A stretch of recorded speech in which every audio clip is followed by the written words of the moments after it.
नमस्कार दोस्तों, the teacher show के एपिसोड 10 में एक बार फिर आपका स्वागत है। आज से ठीक 10 दिन पहले हमने जब पहला एपिसोड शुरू किया था तो हमें उम्मीद थी कि आप लोगों का प्यार, आप लोगों का स्नेह हमें मिलेगा और वो लगातार मिल रहा है। आज 10वें दिन जब हम पहुंचे और पीछे मुड़ के देखते हैं तो हमारे पास एक से एक बेहतरीन शिक्षक साथियों के अनुभव हैं जो हमें पूरे देश के शिक्षकों को लाभान्वित करेंगे और उनका मार्गदर्शन करेंगे। आज भी हमारे बीच एक ऐसे ही शिक्षक साथी उपस्थित हैं जिनके बारे में कहना एक तरह से मुझे शब्द नहीं मिल पा रहे, क्योंकि इतनी तरह की विधाओं में वो माहिर हैं, इतने तरह के फन वो जानते हैं कि उन पर 1 घंटे में चर्चा कर पाना बहुत मुश्किल है। वक्त का चूंकि पता नहीं लगता। गिरदा हमारे यहाँ के एक बड़े प्रसिद्ध कवि हुए हैं, तो गिरदा की कुछ पंक्तियां मुझे याद आती हैं उनके लिए कि दिल दिखाने में वक्त लगता है, फिर छुपाने में वक्त लगता है। दिल दिखाने में वक्त लगता है, फिर छुपाने में वक्त लगता है। दिल दुखाने में कुछ नहीं लगता, दर्द जाने में वक्त लगता है। और दिल लगाने में वक्त लगता है, दिल लगाने में वक्त लगता है। डूब जाने में वक्त लगता है, दिल लगाने में वक्त लगता है। डूब जाने में वक्त लगता है। वक्त जाने में कुछ नहीं लगता, वक्त आने में वक्त लगता है।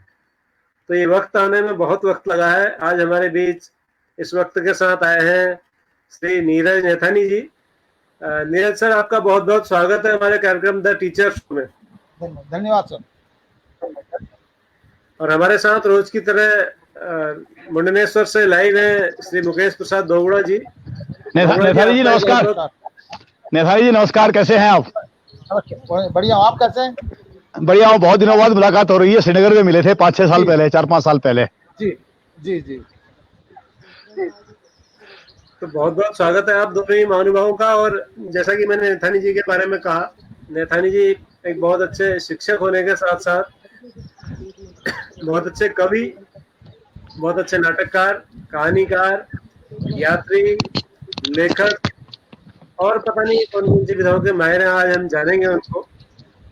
और चूंकि मुझे व्यक्तिगत रूप से ऐसा लगता है कि बहुगुणा जी भी इस फन के माहिर हैं, यात्राओं के माहिर हैं। तो यात्राएं हमें सबसे ज्यादा सिखाती हैं, ऐसा मुझे लगता है। आप क्या कहना चाहेंगे सर नैथानी जी? भट्ट जी, जहाँ तक आपने कहा, पहले तो मैं इस जो ग्रुप है हमारा द टीचर शो, मैं इसको धन्यवाद ज्ञापित करता हूँ कि आपने मुझे अवसर दिया यहाँ पर कुछ कहने का। और चूंकि आज इसका 10वां ये एपिसोड है तो आपने मुझे 10 नंबर ही बना दिया है, तो इसकी भी मुझे प्रसन्नता है कि मैं 10 नंबर ही हूँ आपके द्वारा घोषित। और यहाँ तक आपने यात्राओं का संदर्भ लिया है, तो जहाँ तक मेरा मानना, अपनी राय है मेरी, हम जीवन में जो कुछ सीखते हैं यात्राओं से सीखते हैं। आप किसी भी साहित्यकार को लीजिए, हम प्राचीन काल के साहित्यकार को लें, वेन्सान को लें, फाहियान को लें, इत्सिंग को लें, निकोलस कोंटी को लें, टेवेनियर को लें, वर्नियर को लें, यहाँ तक कि राहुल शंकरन जी को लें, जी। तो जितने भी हमारे प्रमुख साहित्यकार हुए हैं वे सब यात्री थे। और आपने इसको लिखा भी है साहित्य। आप मुझे सुन रहे हैं भट्ट जी? हाँ सर, हाँ बोलिए सर। हाँ, तो मैंने कहा जैसा आपने आज का शीर्षक भी दिया है वार्ता का, पर्यटन, शिक्षा और साहित्य, तो जितने भी हमारे पर्यटक हुए हैं उन पर्यटकों ने पर्यटन किया, देशाटन किया, एक स्थान से दूसरे स्थान पर गए, जो कुछ देखा उसको लिपिबद्ध किया, वो पुस्तकों के रूप में हमारे सामने आया। तो पर्यटन से पुस्तकों ने जन्म लिया, पुस्तकों से जो ज्ञान था वो साहित्य के रूप में हमारे समक्ष आया। तो पर्यटन, साहित्य और शिक्षा का एक जो प्रगाढ़ संबंध है, हम कह सकते हैं यात्राओं से ही प्रारंभ होता है। हम सब जीवन भर यात्राएं करते हैं, यहाँ तक कि जब शिशु जन्म लेता है तो माता के गर्भ में भी वो यात्रा कर रहा होता है। 9 माह वो गर्भ में परिक्रमा कर रहा होता है। जितने ग्रह, नक्षत्र, तारे हैं, सब यात्राएं कर रहे हैं। जिस दिन यात्राएं ठप हो जाएंगी, जीवन स्थिर हो जाएगा, समय स्थिर हो जाएगा, हम शून्य में चले जाएंगे। तो तभी जीवन है जब यात्राएं हैं। नदियां यात्रा करती हैं, प्रभाव होता है, आवेश होता है। सही कहा आपने। गति से ही जी जी जी, शुरू करिए। जी। हाँ भगवान जी। तो जो यात्राएं हैं वो हमारे जीवन को गत्यात्मक ऊर्जा प्रदान करती हैं, गतिज ऊर्जा देती हैं, हम गतिशील रहते हैं, प्रवाहमान रहते हैं। और जिस दिन हमारी सांसें भी तो गति कर रही हैं, अगर सांसें गति नहीं करेंगी हम कहेंगे वो चिर निद्रा में चला गया, चिरकाल के लिए निद्रा में चला गया। तो यात्राएं बहुत आवश्यक हैं। हम पर्यटन के द्वारा, देशाटन के द्वारा बहुत कुछ सीखते हैं। मेरा ये मानना है कि जो कुछ हमने और आपने आज तक जो पढ़ा है, लिखा है विद्यालय में जाकर के, जितना ज्ञान प्राप्त किया है, अपेक्षाकृत जो हमने बाहर प्रकृति की पाठशाला में सीखा है वो ज्यादा प्रभावशाली होता है। सही कह रहे हैं, नीरज जी का कहना सही है, बिल्कुल आपका कहना सही है। यात्राएं अगर गति ना हो तो समय नहीं होता। जी, मैं आपसे सहमत हूँ सर, लेकिन मेरा निजी रूप से मानना है कि जैसे तमाम तरह के नशे होते हैं, तो यात्रा करना भी एक तरह का नशा है, मुझे ऐसा लगता है। तो ये लत है एक तरह की। आपको कैसे लत लगी सर, कब से लगी? सर मैं आपको बताऊं कि मेरे पिताजी विद्युत विभाग में कार्यरत थे उत्तर प्रदेश में, जिसमें अविभाजित उत्तराखंड था। तो हम लोग हरदोई, मेरा जन्म स्थान गोंडा है, बाद में हरदोई में मेरी बाल्यकाल की शिक्षा हुई है। अच्छा। तो जब हम लोग यहाँ उत्तराखंड में पिताजी का स्थानांतरण हुआ श्रीनगर गढ़वाल में, मैं श्रीनगर आया तो पहाड़ देखे मैंने। उससे पहले पहाड़ मेरे केवल कोटद्वार का जो तराई का इलाका था, मामाकोट का जो मेरा इलाका था, वहाँ जाता था, मेरे लिए पहाड़ उतना ही था। लेकिन जब श्रीनगर हम लोग आकर रहने लग गए, मैं जोशी जी को प्रणाम करता हूँ सर। प्रणाम। स्वागत है सर आपका, नमस्कार। धन्यवाद, आपका भी स्वागत है। प्रणाम सर। सर आप, मैं दुस्साहस कर रहा हूँ कि आपकी उपस्थिति में कुछ कहने का प्रयास कर रहा हूँ। कुछ सुन रहा था, मैं कुछ सुन रहा था, बड़ा आकर्षित हूँ आपसे। अरे सर, मैं उदयपुर CCRT ट्रेनिंग में सर था, आप वहाँ पे थे उस समय डायरेक्टर सर। हाँ, आप तो बड़े विद्वान व्यक्ति हैं सर। देखिए जो घूमता है ना वो विद्वान। जी जी, और आपके जीवन का उद्देश्य मेरे को लगा हुआ है, सैर कर दुनिया की गाफिल जिंदगानी फिर कहाँ। यानी फिर कहाँ? जी जी, बिल्कुल सही। फिर सही, तो ये जवानी फिर कहाँ। चलिए बताइए। तो सर मैं जब यहाँ मेरे पिताजी स्थानांतरित होकर के आए श्रीनगर गढ़वाल में, तो हाँ, तो सर मैंने देखा पहाड़ तो यहाँ से प्रारंभ होता है। और यहाँ यात्रा काल में, जैसे आप जानते हैं कि हरिद्वार और बद्रीनाथ जी के बीच में श्रीनगर गढ़वाल स्थित है, तो यात्री आया जाया करते थे जो बद्रीनाथ, केदारनाथ, गंगोत्री यात्रा पे जाया करते थे। मैं उनको देखा करता था और बड़ा मन में कौतूहल रहता था, कहाँ जाते हैं, किस जगह जाते हैं और क्यों जाते हैं। तो लोगों से सुना, जाना पता चला बद्रीनाथ जाते हैं। बद्रीनाथ में क्या है, तो पहली बार पता चला कि हिंदुओं के 4 तीर्थ में से एक प्रसिद्ध तीर्थ है हमारे भारतवर्ष का। अच्छा, केदारनाथ में क्या है, तो पता चला भाई जो हमारे 12 ज्योतिर्लिंग है उनमें से एक ज्योतिर्लिंग है। इस प्रकार से गंगोत्री क्या है भाई, वहाँ उसके आगे गौमुख है, वहाँ से गंगा निकलती है। यमुनोत्री क्या है, वो यमुना का उद्गम स्थल है। तो एक जिज्ञासा मन में जागृत हुई कि इन स्थानों के बारे में जानना था। तो यहाँ ये जिज्ञासा मुझे पहाड़ों की ओर ले गई, हिमालय की ओर ले गई, और यहाँ से मैंने यात्राएं प्रारंभ की। और मैं आपको बताऊं, बड़ा विस्मयकारी और आश्चर्यजनक है कि जीवन की जो पहली ट्रैकिंग मैंने की है वो श्रीनगर गढ़वाल से बद्रीनाथ के बीच में 110 किलोमीटर पैदल रास्ता हमने तय किया था। 3 मित्रों ने 110 किलोमीटर की ट्रैकिंग करके हम लोग बद्रीनाथ पहुंचे थे। और पहला सबक जो मेरा है पदयात्रा का, ट्रैकिंग का, वो 110 किलोमीटर से प्रारंभ होता है। वहां जाकर के जब मैंने हिमालय को देखा, पहली बार अपनी आंखों से देखा कि हिमालय कैसा होता है, हिमशिखर कैसे होते हैं, ग्लेशियर देखे, अलकनंदा को देखा, अलकनंदा का वैभव देखा, अलकापुरी को देखा, कुबेर की जो नगरी कहलाती है, कुबेर की राजधानी कहलाती है, यक्ष की जो स्थली कहलाती है, उस स्थली को देखा। और बद्रिकाश्रम का जो वैभव देखा, जो धार्मिक, जो हम कह सकते हैं आस्था के जो ऊंचे ऊंचे कलश दिखे हिमालय में, उससे मैं बहुत प्रभावित हुआ सर। और उसके बाद सर मुझे जाने का अवसर मिला माणा, उसी ट्रैकिंग में हम लोग माणा भी गए, तो भारत का अंतिम गांव। जी सर, हाँ जी सर। मैं ये कह रहा कि केदारनाथ जी के पीछे शंकराचार्य जी की समाधि है। जी जी है। और उस शंकराचार्य जी की समाधि के पीछे हिमालय पर्वत है जी। और हिमालय को जैसे जैसे आप देखते हैं ना ऊंचा ऊंचा ऊंचा, तो आपके हाथ, जो मैंने अनुभव किया, अपने आप ही आपके हाथ के ऊपर चले जाते हैं। बिल्कुल बिल्कुल बिल्कुल सही कह रहे हैं आप। वो इतना आकर्षण है उसका, गजब है, गजब है। जी सर, वो अनुभूति बयान नहीं की जा सकती जी, वो शब्दों से नहीं बयान की। आप सही कह रहे हैं, बिल्कुल। वो एक ऐसी अनुभूति है कि वो गूंगे का फल है। जैसे गूंगे को गुड़ खिला दो, उससे पूछो फिर कि भाई तुझे कैसा लगा गुड़ खाने पर, वो स्वाद नहीं बता सकता, तो शब्दों में इसको व्यक्त नहीं किया जा सकता। तो सर जब मैंने पहली बार यहाँ तक ग्लेशियर नहीं, कभी केवल किताबों में पढ़ा था ग्लेशियर क्या होते हैं। तो सर जोशी सर, मैं एक बात यहाँ पर और कहना चाहता हूँ, आप तो सीसीआरटी में भी रहे, कि यदि हम अपने विद्यालय के विद्यार्थियों को कक्षाओं में तो पढ़ाते हैं ग्लेशियर क्या होता है, क्या मुनस्यारी क्षेत्र में रहने वाले लोग कभी अपने विद्यार्थियों को मुनस्यारी ले गए, पंचाचूली दिखाया, या कभी कौसानी के आसपास रहने वाले कौसानी ले गए, वहां से सूर्योदय दिखाया, हिमालय की श्रृंखलाओं को दिखाया, क्या सोमेश्वर ले गए, जागेश्वर ले गए, बागेश्वर ले गए, अपनी सांस्कृतिक और धार्मिक विरासत के बारे में उन्हें बताया? हम केवल कक्षाओं में बता रहे हैं, रटा रहे हैं कि हमारी ये तीर्थ स्थल है, पर्यटन स्थल है, लेकिन किसी विद्यार्थी को दिखाया नहीं, हिमालय दिखाया नहीं, किताबों में बताया हिमालय ऐसा होता है। तो काश जो हमारे शैक्षणिक भ्रमण है, ये शैक्षणिक भ्रमण और सार्थक हो जाएंगे, इनको किसी पर्यटक स्थल में, किसी तीर्थ स्थल में, किसी धार्मिक स्थल में ले जाया जाए बच्चों को, और ये बताया जाए ये है हिमालय, बताया ना जाए, उनको देखने को अवसर प्रदान किया जाए, वे स्वयं समझ जाएंगे हिमालय क्या होता है। अब हम हिमालय बता रहे हैं, वो हिमालय की कल्पना कर रहा है, उसने हिमशक्ति देखे ही नहीं है, उसने यात्राएं की नहीं है, पर्यटन किया नहीं है। जोशी सर, मैं एक बात यहाँ पे कहना चाहता हूँ, मुझे याद आता है मैं गौमुख गया था एक बार मित्रों के साथ ट्रैकिंग पर, और संयोग से वहाँ हमारी एक मुलाकात हुई, एक जोशी मिश्रा थे, दिल्ली से फोटोग्राफर थे, वो राष्ट्रीय स्तर के फोटोग्राफर थे, और उन्होंने बताया बातचीत में बाद में कि वो जो नेशनल बुक ट्रस्ट का फेयर लगता है या ट्रेड फेयर लगते हैं, उनमें वो फोटोग्राफी गवर्नमेंट ऑफ इंडिया की तरफ से डिप्यूट होते हैं, अल्मोड़ा के रहने वाले थे। तो पवन जोशी जी ने कहा कि आज मैं यहाँ गौमुख में आके महसूस कर रहा हूँ कि आज तक जो मैंने विद्यालय में पढ़ा वो बेकार पढ़ा। ये पहला पाठ मैं गौमुख में आके सीख रहा हूँ, तपोवन में आके सीख रहा हूँ। बिल्कुल जैसे आकाश से गंगा निकल रही, उसका नाम आकाश गंगा है, उसका क्षीर जैसी गंगा है। गौमुख का जो उद्गम है, गंगा निकलती है, वहां अगर हम विद्यार्थियों को ले जाएं और उसके बाद हम उनको कानपुर या इलाहाबाद ले जाएं, बताएं वहां गंगा क्या थी, यहाँ गंगा का स्वरूप क्या है, वो प्रदूषण अपने आप समझ जाएगा प्रदूषण किसे कहते हैं।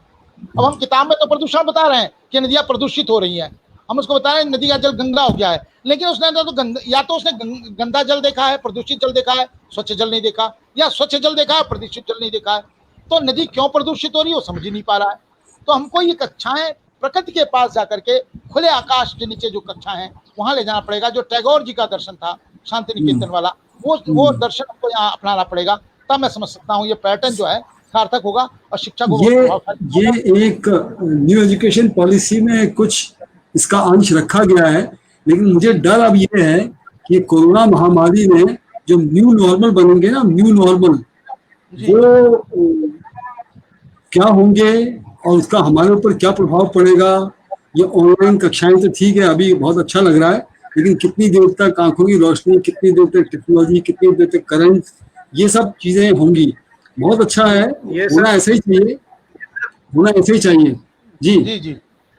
ये जब बशीर बद्री जी पहले लिख गए हैं, बशीर बद्री जी कोरोना काल के बारे में पहले लिख गए हैं कि कोई हाथ भी न मिलाएगा जो गले मिलोगे तपाक से, कोई हाथ भी न मिलाएगा जो गले मिलोगे तपाक से, ये नए मिजाज का शहर है, जरा फास्ट से मिला करो। बिल्कुल सही बात, बिल्कुल ठीक कह रहे हैं। एक तरह से त्रिकालदर्शी होता है सर, लेखक जो होता है वो एक तरह से त्रिकालदर्शी होता है। और हमारे आज के मेहमान जो नैथानी वो उन्होंने कविताएं लिखी है, कहानियां लिखी है, लघु कथाएं, यात्रा संस्मरण, व्यंग, नाटक, आलेख, निबंध, ये सब लिखे हैं, और 5 पुस्तकें इनकी प्रकाशित हो चुकी हैं।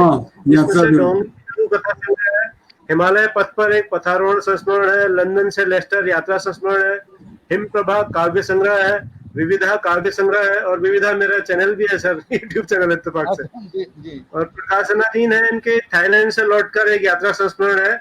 मैं भी कोशिश करूंगा सर लिखने की। और संयुक्त अरब अमीरात में 7 दिन ये एक यात्रा संस्मरण है, हिमालय से हिमालय तक यात्रा संस्मरण है, पटना से पोर्ट ब्लेयर यात्रा संस्मरण है, और सुनहरे 7 दिन सिंगापुर और कुआलालंपुर के ये एक यात्रा संस्मरण है। इसके अलावा आकाशवाणी केंद्रों, विभिन्न टेलीविजन चैनलों, पटना, दिल्ली, देहरादून, गाजियाबाद, नजीबाबाद, पौड़ी, पोर्ट ब्लेयर से कविता, आलेख और यात्रा वार्ता का प्रसारण हुआ है। दूरदर्शन, राष्ट्रीय सहारा, सुदर्शन चैनल, दैनिक हिंट आदि पर काव्य पाठ किया, और लाल किले से हिंदी अकादमी द्वारा आयोजित कवि सम्मेलनों में अनेक बार आपने प्रतिभाग किया है। आपने मॉरिशस, लंदन, संयुक्त अरब अमीरात, दुबई, शारजाह, अमजान, Abu Dhabi, Fujairah, Thailand, Singapore, Malaysia, Nepal, Bhutan, Bahrain, Muscat आदि स्थानों की यात्राएं की हैं। और आप शिक्षा के क्षेत्र में इन सब नवाचारी प्रयासों के लिए महामहिम राष्ट्रपति द्वारा पुरस्कृत किए गए हैं। इसके अलावा आपको पर्यटन साहित्य पर लेखन के लिए राहुल सांकृत्यायन पुरस्कार मैं दिया वही गया कहने है वाला था हिंदी मैं वही कहने वाला था कि इनका जी विवरण सुन के, आपका विवरण सुन के राहुल संक्रांति जी की याद आती है। वो पहले यायावर थे, जी जी जी जी है बिल्कुल ना, बिल्कुल। और आपने भी कुछ तो ऐसे ही हिंदी किया है। भूषण, हिंदी साहित्य से विद्या वाचस्पति, शैलेश मटियानी, हिंदी गौरव वगैरह वगैरह वगैरह वगैरह वगैरह वगैरह वगैरह वगैरह सम्मान आपको मिले हैं।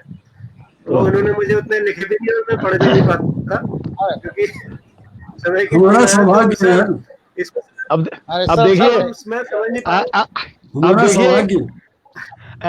भट्ट जी, नैथानी सर जी। जब यात्रा यात्रा की बात चल रही है और प्रकृति के साथ बात चल रही है,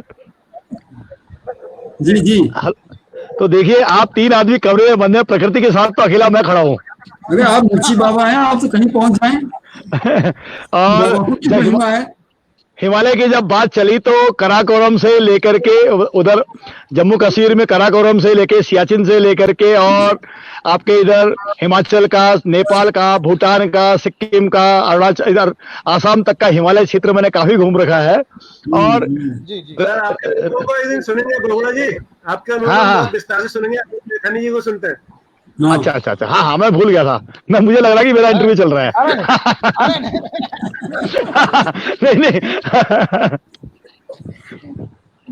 तो सर नैथानी जी मतलब आप ही बताइए कि कौन सा शुरू करें आपसे पूछना और आपके बारे में जानना। पहले कविता, एक कविता से शुरू हो जाए तो अच्छा है। नैथानी जी कविता से हो जाए तो अच्छा है ज्यादा। चलिए मैं आपको आमीन, हिमालय की आमीन। एक कविता सुनाता हूँ। जी एक कविता हिमालय की सुनाता हूँ और इस कविता में आपको हिमालय के दर्शन होंगे। आप सब लोग पहाड़ के रहने वाले लोग हैं, आपने पहाड़ देखे हैं, बुग्याल देखे हैं, चट्टानें देखी, झरने देखे हैं, नदियाँ देखी हैं। तो मैं आपको एक कविता जो मैं कह सकता हूँ कि यहाँ से मेरे साहित्य के द्वार खुले और जो साहित्यिक यात्रा प्रारंभ हुई है मेरी, जो पर्यटन यात्रा ने मुझे साहित्यिक यात्रा कराई है, इस कविता ने ही कराई है। तो आप सुन रहे हैं मेरे को मोगना जी?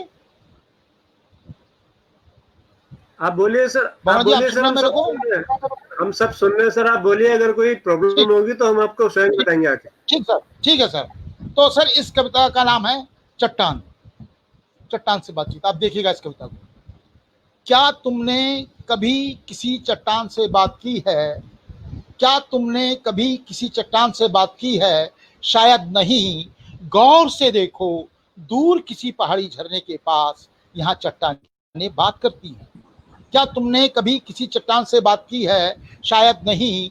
गौर से देखो, दूर किसी पहाड़ी झरने के पास यहाँ चट्टानें बात करती हैं। ये झरनों का संगीत सुनती हैं, हवा को गले लगाती हैं, खिलखिलाती हैं, मुस्कुराती हैं, चुप हैं पर बोलती हैं, और सुन सको तो सुनो, ये हृदय स्पंदन भी सुनाती है। चट्टानों के घर मिलेंगे, चट्टानों के घर मिलेंगे घने जंगलों में, जहाँ ये रात के अंधेरे में सोती हैं, सुबह उठती हैं सूरज के साथ, फिर पास के बहते झरने में मुंह धोना इनकी रोज की आदत है। मैंने देखा है इन्हें विवेकवती धारा में नहाते, नदी के साथ अठखेलिया करते, फिर ये खुली धूप में बदन सुखाती हैं, दिखने पे ल जाती हैं। चट्टानें सजती भी हैं, चट्टानें सजती भी हैं पास खिले फूलों से या दूधिया फुहारों से। चट्टानें सजती भी हैं पास खिले फूलों से या दूधिया फुहारों से। चट्टानें विश्राम भी करती हैं, इन्हें पसंद है बुग्यालों के बिछौने और गुदगुदी घास के तिकोने। चट्टानें विश्राम, इन्हें पसंद है बुग्यालों के बिछौने और गुदगुदी घास के तिकोने। फिर ये बतियाती हैं, मैंने इनकी बातें सुनी हैं, मानवीय संवेदनाओं से भरी हुई। ये चिड़ियों से पूछती हैं आज दिन कैसा रहेगा, बारिश होगी या मौसम खुला रहेगा। चींटियां इनके पास रहती हैं, छोटे छोटे घर बनाकर बाहर जाती हैं तो पूछकर ये सख्त हिदायत देती हैं, शाम को घर जल्दी आना, तेज बारिश होगी सुबह। चिड़िया ने बताया है बादलों से पूछकर। चिड़िया ने बताया है बादलों से। बहुत अच्छे, चट्टान उदास थी, दर्द का लिबास थी, कुरेदा तो छलक पड़ी, फिर बता कहने लगी हिरन संदेशा लाया है, कुछ आदमी जंगल काट रहे हैं पहाड़ी के उस पार, कहते हैं सड़क बनाएंगे पहाड़ों को खोद कर, चट्टानों को तोड़कर, तब मोटरें आएंगी शोर मचाते हुए, धुआं उड़ाते हुए, तब चींटियां कुछ नहीं जाएंगी और चिड़िया उड़ जाएंगी। कह नहीं सकते काकड़ कहाँ जाएंगे या भरा मारे जाएंगे, मोनाल कुतरे जाएंगे या हिरन भाग जाएंगे।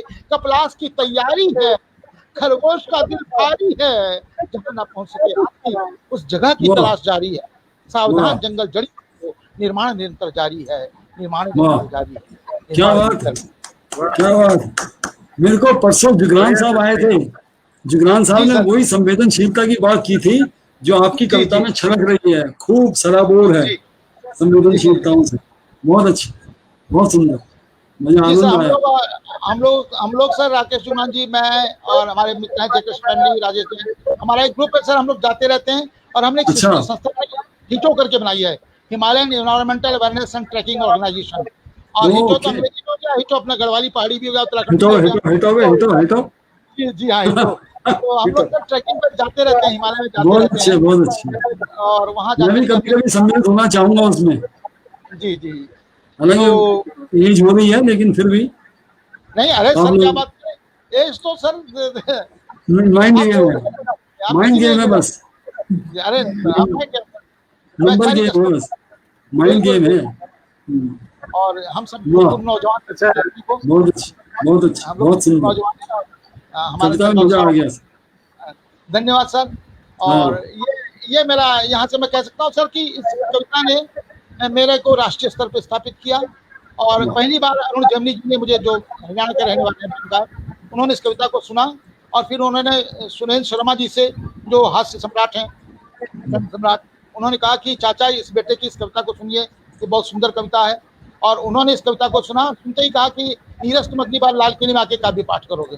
तो क्या सर ये बात, मुझे हिमालय का आशीर्वाद मिला, पहली बहुत बार अच्छी, मैं बहुत पूजा अच्छी। करके लाल किले में जाके मुझे काव्य पाठ करने को मौका मिला।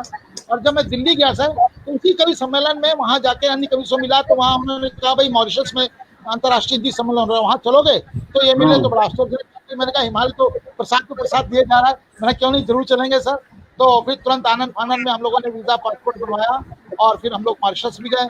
अच्छा, वहां से लौट के आए तो एक, जैसे आप जानते हैं हमारे भारत में संस्कृति है कि जब फॉरेन का टैग लग जाता है ना, भाई अंतर्राष्ट्रीय कवि हैं तो बाहर होकर के आ गए। फिर तो बहुत उसके क्या, बाद श्रृंखला, और फिर आप लोगों के आश्वास से लंदन और अबू धाबी वगैरह, जो बहुत जो आपने बहुत। जगह वहां जाने का अवसर मिला सर। वो मैं हमेशा कहता हूँ, रविन्द्रनाथ टैगोर जी जी, ने एक कहा था कि सफलता जी, मिलने पर रुको मत, आगे जी, बढ़ो, मार्ग में जी, जी, कई और सफलताएं आपका इंतजार कर रही हैं। तो बिल्कुल सर, कई बिल्कुल सर। प्लेटफॉर्म हैं, कई प्लेटफॉर्म है जहां आप अपनी छाप छोड़ेंगे। तो बहुत नैथानी सुंदर। जी, नेथानी जी, आपने आपका कि नेथा बहुत नेथानी जी, हाँ जी सर, आपका कहिए।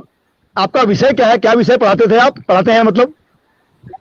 मैं सर अब क्या बताऊं, जो मुझे, मैं अब आपको इसकी भी कहानी बताता हूं सर, कि मैं नहीं वैसे, इंग्लिश लेक्चरर था। जी वैसे मैं इंग्लिश लेक्चरर रहा हूँ, अंग्रेजी का। जी और जी, जब मैं इंग्लिश लेक्चरर, मैं क्या विद्यालय में, तो जैसे ही मैंने ज्वाइन किया, उसी से वहाँ के एक दो महीने बाद हिंदी के प्रवक्ता रिटायर हो गए। तो अच्छा अच्छा, प्रिंसिपल साहब ने मुझे बुलाया, और जी उन्होंने कहा नेथानी जी आपने हिंदी पढ़ानी है। मैं सर, जी, मुझे तो हिंदी आती नहीं है, मैं तो विज्ञान का अच्छा, विद्यार्थी रहा हूँ, मैंने बीएससी किया, मैं पीसीएम ग्रुप का था, मैंने बीएससी के बाद इंग्लिश से कर दिया था, मुझे तो हाँ हिंदी साहित्य का क्या नहीं है। अच्छा, आपको जी पता होगा हमारे समय में हिंदी दो प्रकार की होती थी, विज्ञान वर्ग की और साहित्य वर्ग की। तो जो साहित्य जी वर्ग के विद्यार्थी थे वो तो साहित्य के विषय में जानते थे, लेकिन विज्ञान जी वर्ग हिंदी खाली पास आउट करने के लिए हम लोग विषय लेते थे। मैंने जी सर, जी, मैं हिंदी नहीं पढ़ा सकता। नहीं, आप हाँ तो यहाँ मॉरिशस, लंदन, कहाँ कहाँ चले गए, हिंदी के इतने बड़े कवि मंच पे जाते हैं, आप विद्यालय में नहीं पढ़ाएंगे तो फिर क्या फायदा हुआ आपके। मैंने सही सर, बात। पढ़ाना दूसरी बात है, और कविता जाके मंच में बोलना दूसरी बात है। नहीं निकला, आप पढ़ाएंगे। तो सर मैंने, और ये उन्होंने कहा कि एक दो महीने में दूसरा टीचर आ जाएगा, कोई बात नहीं है, तब तक के लिए व्यवस्था के रूप में। सर मैं 12 साल वहां रहा, 12 साल तक कोई नहीं आया, 12 साल तक मैंने हिंदी पढ़ाई अपने लेवल पे। और ये मेरा सौभाग्य है कि मैंने पढ़ाने से पहले पढ़ा, मैं अभी भी पढ़ता हूँ, और आप लोगों इस के आशीर्वाद से तो आप थोड़ा बहुत देखिए आप देखिए आप देखिए, आपकी बात ये से, है। हाँ कहिए। आपकी बात से याद आ गया कि आपने कहा ना कि आप अंग्रेजी के प्राध्यापक हैं, तो इस देश में दो बड़े कवि हुए हैं, एक हरिवंश राय बच्चन जी, वो भी अंग्रेजी के लेक्चर प्रोफेसर थे, और दूसरे हुए हैं हमारे क्या नाम है उनका, फिराक गोरखपुरी जी, फिराक गोरखपुरी जी, दोनों ही इलाहाबाद में अंग्रेजी के प्रोफेसर थे, और हिंदी के बहुत बड़े कवियों में से उनका नाम है। तो आपको देखकर भी अच्छा लगा कि आप अंग्रेजी के प्राध्यापक होते हुए भी आप हिंदी में कविता कर रहे हैं, अच्छी बात, अच्छा लगा। धन्यवाद। तो नैथानी जी, आपने बहुत सारी यात्राएं की, हिमालय की यात्राएं बहुत ज्यादा की। शुरुआत आपने हिमालय से, क्योंकि आप रहने वाले हिमालय के हैं। तो हिमालय में अगर हमारे बहुत सारे देश के इस कार्यक्रम को देश के बहुत बड़े वर्ग से लोग देखते हैं, शिक्षक खासकर, वो यात्राओं में आना चाहते हैं उत्तराखंड में। तो आप उन्हें क्या सजेस्ट करेंगे, कौन सी ट्रैकिंग, कौन सी जगह सबसे खूबसूरत है जहाँ उनको जरूर जाना चाहिए? अपने अनुभव बताइए सर। जी सर, मैंने जैसा आपको बताया कि हम लोग बहुत सौभाग्यशाली के हम लोग हिमालय में रहते हैं। हमारे पास ये सौभाग्य है, संयोग भी है कि जितने भी प्राकृतिक सौंदर्य स्थल हैं, हमारे जो पूर्वज थे, जिसे अभी आपने हमारे जोशी जी ने शंकराचार्य जी की बात की, देखिए उन्होंने एक तरफ तो द्वारका और रामेश्वरम में उन्होंने किया, दूसरा तरफ हिमालय का किया।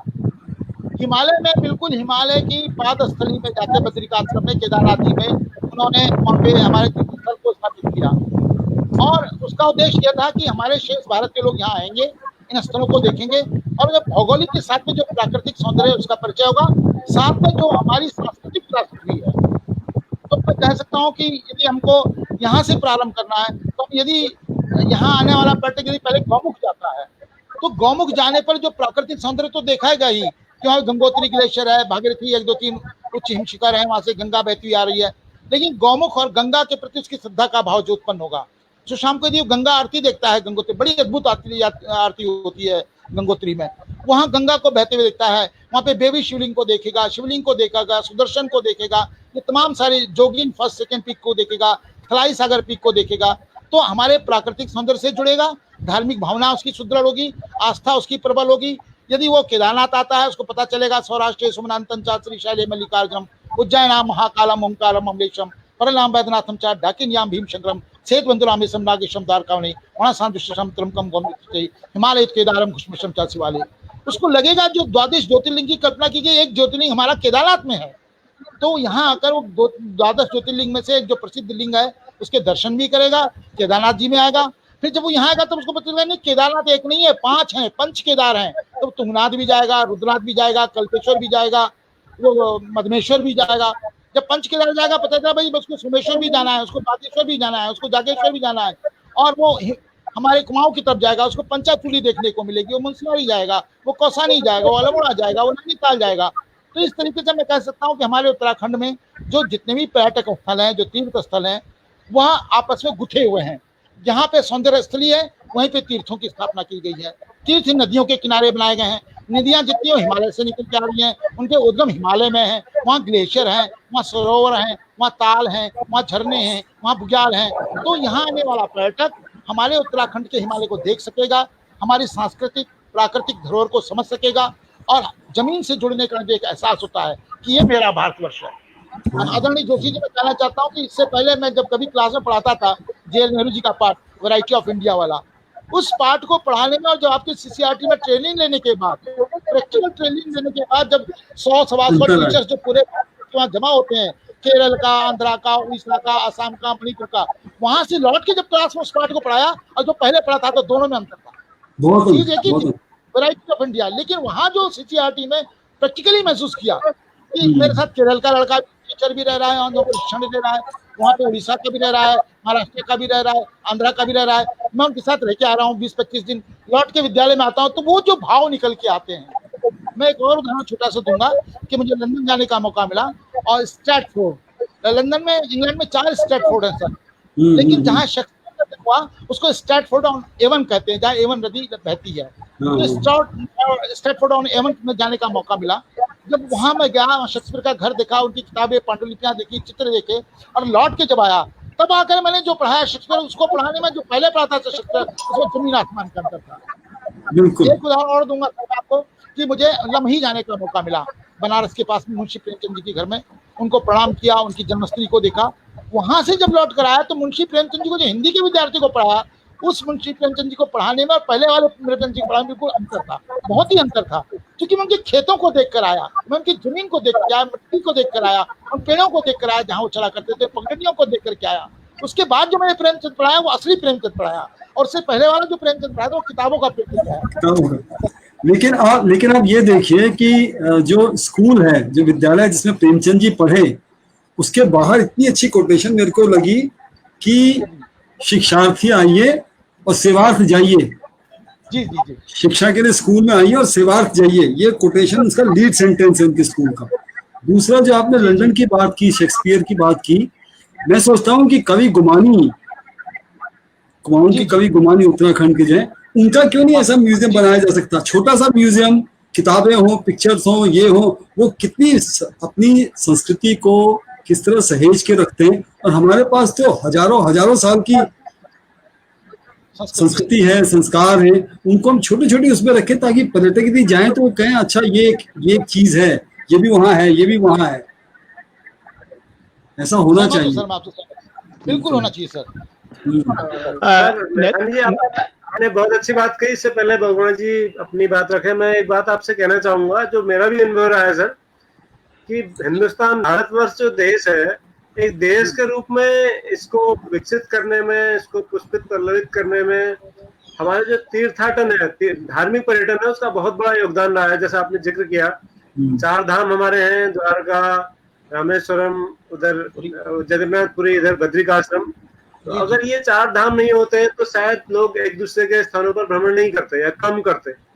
तो धार्मिक पर्यटन का देश की एकता में, देश की अखंडता में कितना बड़ा योगदान रहा है सर, उस पर थोड़ा अपना अनुभव बताइएगा। नहीं, बद्री के जो पुजारी हैं, बद्री के पुजारी वो केरल के नंबूदरीज हैं। वो देखिए ना कितना बड़ा, कितना किस तरह जोड़ा देश को। यही बात हम लाना चाहते हैं सबके सामने सर।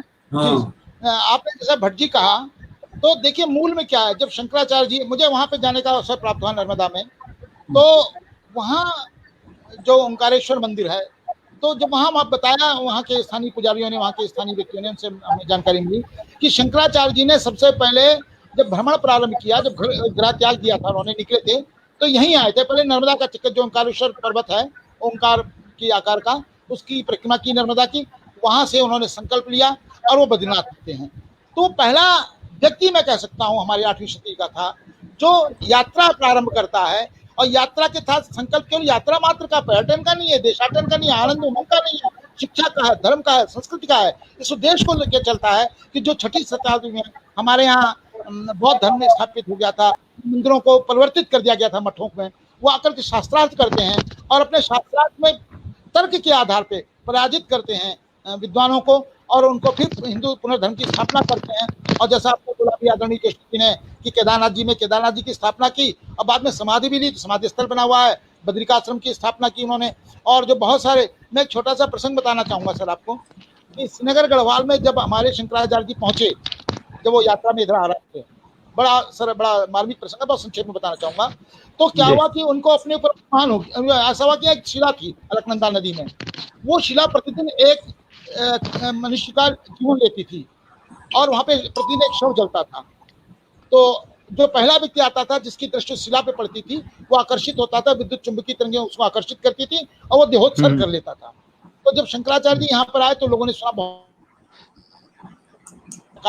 जो कि यांत्रिक भी है, तांत्रिक भी है, मांत्रिक भी है। तो उन्होंने उनसे निवेदन किया कि हमको आप तो इतने बड़े तपस्वी हैं, इस शिला से मुक्ति दिलाइए। तो शंकराचार्य जी ने अपने तपोबल से उस शिला को पलट दिया नदी में, और उनको अभिमान हो गया कि देखो एक आदमी केरल से आकर के शिला को पलट रहा है, तुम यहाँ उत्तराखंड के रहने वाले इतने सारे लोग मिलकर शिला को नहीं पलट पाए। तो देवी ने उनके इस अभिमान को तोड़ने के लिए उनकी परीक्षा ली, उनको अतिसार लग गया, दस्त लग गए, और वो बार बार शौच के लिए जाने लग गए। लास्ट में वो इतना ज्यादा आसक्त कि वो जब शौच के लिए बैठे तो पास में जलपात्र था, उस पत्र को नहीं उठा पाए। तो एक बालिका आती है, तो उस बालिका को देखकर कहते हैं, बालिके ये पात्र मुझे दे दो, मुझे शौच करना है। तो बालिका कहती है कि आप तो बड़े तांत्रिक मांत्रिक यांत्रिक हो, आपने शिला पलट दी थी, छोटा सा पात्र नहीं उठा पा रहे आप कैसे, आपके अंदर इतना बड़ा यांत्रिक बल है, तांत्रिक बल है। तो उनको ज्ञान होता है, तो वो दुर्गा क्षमा स्तोत्र मंत्रम नो यंत्रम यही स्थापना करते हैं।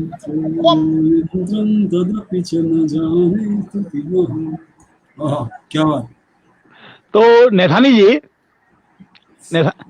नेथानी जी, यंत्र का जी, तो ये यात्रा संस्मरण आप बच्चों को अवश्य सुनाते होंगे क्लास वगैरह में जब आप पढ़ाते हैं? निश्चित रूप से सर, निश्चित रूप से। तो सिर्फ अपनी क्लास को सुनाते हैं या सारे स्कूल को एक साथ बिठा के सुनाते हैं? सर दोनों तरीके। जब मैं CCRT की ट्रेनिंग लेकर के आया तो सर वहां से प्रोजेक्टर भी स्क्रीन भी नहीं, मैं बता रहा हूँ आपको। तो कई बार तो मैं पूरा स्कूल बैठा देता था, प्रोजेक्टर में दिखाता भी था और लैपटॉप भी देता था, या कभी कंप्यूटर में उसको CD बना के डाल दिया या अपने पेन ड्राइव से दिखा दिया। और नहीं तो क्लास में तो मैं उसको जो भी यात्रा करते कोरिलेट जरूर करता था मैं। तो बच्चे आपसे सवाल पूछते होंगे अक्सर जब आपकी यात्राओं के बारे में, तो लेकिन वो कौन सा कॉमन सवाल होता था जो अधिकतर बच्चे पूछते हैं आपसे? सर एक बड़ा मार्मिक सवाल एक बच्चे ने पूछा जी। जब मैं लंदन से आया तो मैं संस्मरण सुना रहा था, तो एक बच्चा खड़ा हुआ सर, सर एक चीज बताइए, आप इतने बड़े बड़े किस्से सुनाते हैं हमको, अब आप बता रहे हो लंदन, स्ट्रैटफोर्ड और नॉटिंगम, बर्मिंघम, लेस्टर, कहाँ नहीं गए, और फिर आप यहाँ इस गाँव के स्कूल में सुमाड़ी में आकर के ये टीन की छत है और ये दीवार है, नीचे फर्श नहीं है, कुर्सी में आप वहाँ यहाँ किस तरह आपको यहाँ एडजस्ट करते हो, या आपको कैसा आपको इंफीरियर महसूस नहीं होता है, तो आपको लगता है कि बहुत ऊंची छत में छोटी जगह पे आ गया? तो मैंने कहा नहीं, बिल्कुल ऐसा नहीं है बच्चों, ये मेरा इसका स्कूल का मिट्टी जो पार्टी में मैंने पढ़ा है, जो गली में बैठ करके बच्चे गुरुजी ने पढ़ाया है, और ऐसे ही कच्चे स्कूल में पढ़ाया है, उस कच्चे स्कूल ने मुझे उस पक्की स्कूल के दर्शन कराए हैं, तो उस कच्चे स्कूल कभी नहीं भूल सकता, और ये विद्यार्थी मेरा संबल है, और वहां से जाकर मैं कुछ बच्चों को देता हूँ तो मेरी यात्रा सार्थक होती है, नहीं तो नहीं लगता क्या यात्रा। तो शांता सुखाय वाली बात हो जाएगी, अब यात्रा में जा रहा हूँ, आनंद ले रहा हूँ, नहीं बच्चों को मिलना चाहिए। और एक बात और कहना चाहूंगा, जब मुझे राष्ट्रपति पुरस्कार के लिए नामित किया गया था, जो 2 अधिकारी आए थे हमारे राज्य सरकार द्वारा भेजे गए थे, उन्होंने सबसे पहला प्रश्न बच्चे से ही पूछा कि आप ये बताइए, आपके सर जाते तो रहते हैं इधर उधर कभी सम्मेलनों में या पर्यटन में, लेकिन आपको इससे क्या लाभ होता? हाँ, यही सवाल जी उन्होंने ये पूछा, ये तो उनकी व्यक्तिगत उपलब्धि कहलाएगी, लेकिन इसको शिक्षा के संबंध में क्या?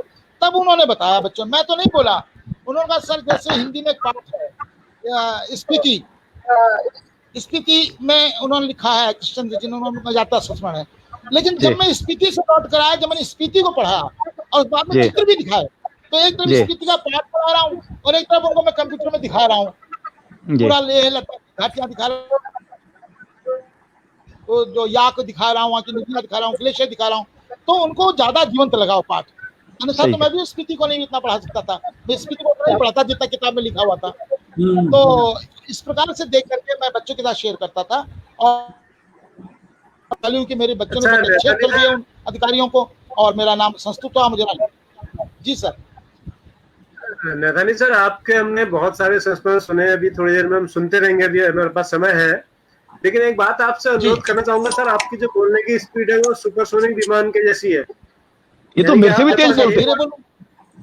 जब तक आप एक वाक्य बोल रहे हैं समझ रहे हैं हम, जब तक हम एक वाक्य समझ रहे हैं तब तक आप 3 बोल दे रहे हैं। मुझे लगता था कि मैं ही तेजी से बोलता हूँ, ये तो मेरे से भी तेज बोलते हैं। वो सुपरसोनिक है sir, supersonic. Sir Bhatt ji, आपको तो समय की सीमा है, अब 1 घंटे में बताना है तो जितना बताना है 1 घंटे में बताना है। नहीं, हम सब एक्सपर्ट जो कह रहे हैं कि पार्ट 1 का पार्ट 2 करेंगे, पार्ट 2 भी करेंगे, पर 1 घंटा 10 मिनट कर लेंगे, लेकिन लोगों को समझ में आनी चाहिए बात सर, मैं ये अनुरोध कर रहा था। अतुल शर्मा जी लगातार कह रहे हैं सर, आपके लिए उन्होंने टिप्पणियां भेजी हैं बहुत सारी, आपका स्वागत कर रहे हैं, तो वो भी एक जनकवि है, मुझे सौभाग्य मिला उनके साथ सुनने का, रहने का। अतुल शर्मा जी सर कवि है आप? हाँ, अतुल शर्मा जी देहरादून से। जी मैं जानता हूँ। आप भी सर एक कवि हैं, तो इससे पहले कि हम फिर यात्राओं की तरफ लौटे हैं, तो एक कोई बढ़िया सी कविता सुना दीजिए जो आपकी पसंदीदा हो, आप तो इतने सारे कवि सम्मेलनों में जाते रहते हैं। ठीक है सर, चलिए मैं तो सर ऐसा है कि जैसे मैंने आपको बताया कि हम लोग अभी वहाँ लंदन गए, हमने वहाँ शेक्सपियर को देखा, और जब यहाँ आए तो बड़ा दुख हुआ कि हमारे लम्हे में तो कुछ भी नहीं है, जैसा कि हमारे अभी जोशी सर भी कह रहे थे कि गुमानी पुस्तकालय है, कोई पुस्तकालय कुछ भी नहीं है। तो हम भारत वाले जो बाहर की संस्कृति को, बाहर की जो सामाजिक उपलब्धियां हैं, वैज्ञानिक उपलब्धियां, उसको बहुत मान सम्मान देते हैं, महत्वपूर्ण मानते हैं, अपने देश की नहीं मानते हैं। तो इसके ऊपर एक कविता आप देखिएगा, मैं भारत की प्राचीन संस्कृति को इंगित करती कविता प्रस्तुत करता हूँ।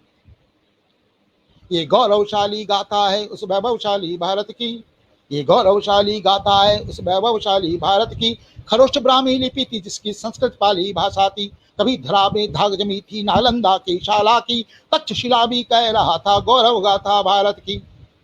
मैं कथा सुनाने आया हूँ उस वैभवशाली भारत की, उन्नतशाली भारत की, उस गौरवशाली भारत की। चीन मिस्र थे शैशव युग में, चीन मिस्र थे शैशव युग में, अरब अधूरे आधे थे, यूनानी थे पीछे हमसे, शून्य बिना सब खाली थे, शून्य बनाकर बता दिया, शून्य बनाकर बता दिया, शून्य बिना सब सूना है, ये जहां पर लगा दिया मान वहां 10 गुना है। आधी थी अंकों की दुनिया, आधी थी अंकों की दुनिया, सारा जगत अंधियारा था, भारत ने फिर बता दिया वो दशमिक का उजियारा था। हम सब जानते हैं भारत ने दशमिक बताया, दशमलव बताया, तब दुनिया को पता चला 1 और 2 के बीच में भी बहुत सारी परमेय संख्याएं होती हैं। तो मैंने जैसा बताया कि भारत ने फिर बता दिया वो दशमिक का उजियारा था, कभी धरा में धाग जमी थी नालंदा के शाला की, तक्षशिला भी कह रहा था गौरव गाथा भारत की। यहाँ व्याकरण सूत्र निखारा पंतजलि पाणिनि ने, छंदों का भी रूप सवारा पिंगलनाथ के ग्रंथों ने। धूम मचा कर रख दी थी धन्वंतरी की विद्या ने, धूम मचा कर रख दी थी धन्वंतरी की विद्या में, जीवन का संचार किया जब प्राणविहीन सी काया में। चांदी जैसी चमक लिए थी चरक चिकित्सा चंदन की, अनहोनी सी लगती हैं अब कायाकल्प की बातें भी, अनहोनी सी लगती हैं अब कायाकल्प की बातें भी। नगर हमारे सबसे न्यारे रोमनवासी कहते थे, ना देखी थी सैंधव घाटी जहाँ बंधु हमारे रहते थे।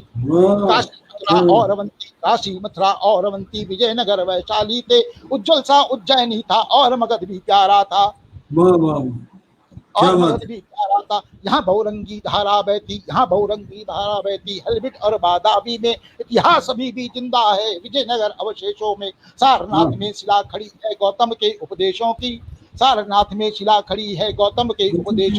यहाँ महरौली कथा सुनाए सब द्रुत संदेशों की। एलिफंटा और एलोरा क्या गजब कंतराए हैं, प्यार बड़ा है पस्तर में और प्रेम छुपा पाषाणों में। जब दुनिया पैदल चलती थी हम यान उड़ाया करते थे, वो सीख रहे थे ABC हम विज्ञान उड़ाया करते थे। क्या बात है, बहुत बढ़िया। और विचारें क्यों कर खोया हमने अपना स्वर्णिम भारत, क्या लौटेंगी कल की बातें और जागेगा मेरा भारत। मैं आने आया हूँ गौरवशाली भारत की, गौरवशाली भारत की उस उन्नतशाली भारत की, गौरवशाली भारत की उस उन्नतशाली भारत की। बहुत बढ़िया। तो ये था सर हमारा बहुत मैं यही निवेदन करूंगा कि हम अपनी संस्कृति पर गर्व करें, हम पाश्चात्य देशों के वैज्ञानिक उपलब्धियों को अपनी उपलब्धियों को देखें और प्रश्न चिन्ह न लगाएं।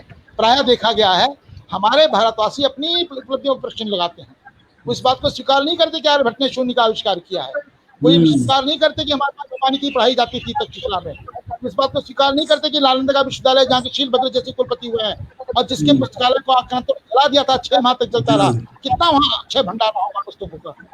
हम कैम्ब्रिज को मानेंगे, हम ऑक्सफोर्ड को मानेंगे, लेकिन हम नालंदा तक्षशिला को स्वीकार नहीं करेंगे। तो ये बड़ी पूजा का विषय है सर। तो ये बहुत जबरदस्त कविता रही सर, आपने बिना सांस लिए हुए एकदम बिल्कुल एक धारा प्रवाह में कविता सुनाई, और मुझे लगता है कि आपको थोड़ा सांस लेने का अवसर दिया जाना चाहिए। हमारा एक सेगमेंट है जिसमें हम प्रश्न उत्तर पूछते हैं, तो जोशी सर मैं आपसे अनुरोध करूंगा कल जो सवाल आपने पूछे थे उनके उत्तर आप दे दें। तो नेथानी सर आप कुछ पानी वगैरह ले लीजिए, एक ब्रेक ले लीजिए, बायो ब्रेक छोटा सा 2 मिनट का 2 मिनट का केवल। क्या बात है, बायो बहुत सुंदर। जी सर, कल के जो सवाल थे सर उन पर हम आते हैं और उनके उत्तरों पर आते हैं। कुछ लोगों ने उत्तर देने की कोशिश भी की थी। बहुत अच्छी। तो कल का उत्तर इनको दिखा दीजिए। पहला सवाल है संकल्पदार्थ प्रथमादि काव्यम, इसका उत्तर सर आपको देना है। नहीं, क्या उत्तर मिले हमें, कुछ मिले सर? उत्तर जो मिले थे मैंने स्क्रीन पर चलाए थे और आपको भेजे भी थे व्हाट्सएप पर। अच्छा, मैंने देखे नहीं। चलो, मैं ये जो संकल्पदार्थ प्रथमादि काव्यम है, इसके लिए वाल्मीकि ने ये कहा है कि जो यहाँ पर है, विद वॉट एवर संकल्प you approach this book, Ramayana को जिस भी आप संकल्प के साथ देखते हैं उसमें आपको उत्तर मिलता है। इसीलिए इसको कहा गया रामायण को संकल्पदार्थ प्रथमादि काव्यम। रामायण के लिए ये यूज हुआ है, रामायण के लिए प्रयोग में लाया गया है। जी जी। दूसरा प्रश्न सर जो हमारे पास कल था वो ये है,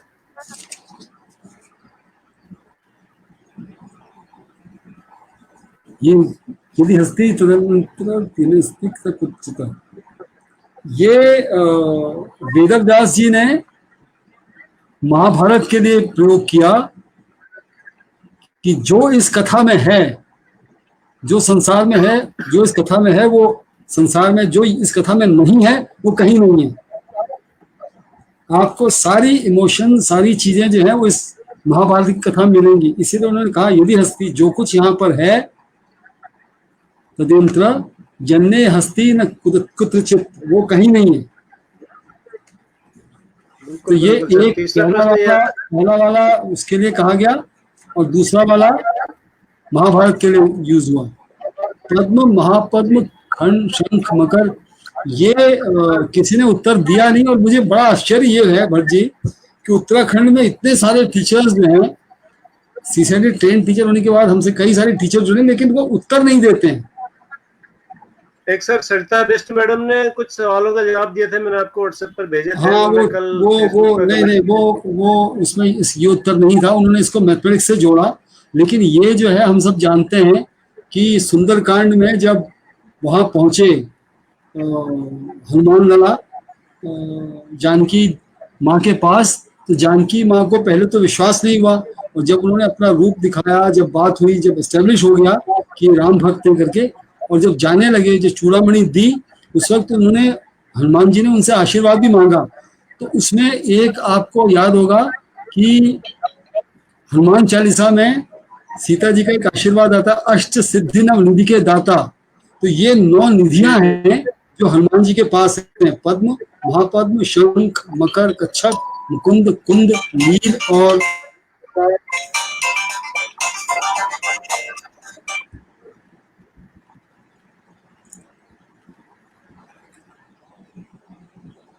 सब 9 निधियां हैं जो हनुमान जी के पास हैं। ये इसका उत्तर उन्होंने ठीक दिया था, अभी किसी ने उसका उत्तर दिया था, बिल्कुल ठीक है। ब्रह्म समाज की स्थापना हुई थी 1828 में, राजा राम मोहन राय जी ने की थी। नहीं, उन्होंने तो कोई दूसरा दे दिया था, उन्होंने 1888 की बात कर दी थी। उनका उत्तर गया अभी मनीषा जी का ही था या किसी का उत्तर था, वो बिल्कुल ठीक था। ब्रह्म समाज की स्थापना की गई, और ब्रह्म समाज देखिए आज से 220 साल पहले, 220 साल पहले उन्होंने जो इशू उठाए, वो चाहे विडो मैरिज का था, वो चाहे स्त्री शिक्षा का था, वो चाहे सती को बैन करने में ब्रह्म समाज का बहुत बड़ा योगदान रहा। तो वो ब्रह्म समाज की स्थापना हुई थी, और ब्रह्म समाज में फिर रविन्द्रनाथ टैगोर भी जुड़े, और तो कहना चाहिए उन्होंने शिक्षा पे और उस पे सोशल रिफॉर्म पे बहुत काम किया। ब्रह्म समाज ने समाज सुधार को लेकर ब्रह्म समाज की बड़ी तारीफ होती है। जी, 5वां प्रश्न ये रहा है सर आपके सामने। आपके विचार से इसका उत्तर क्या है?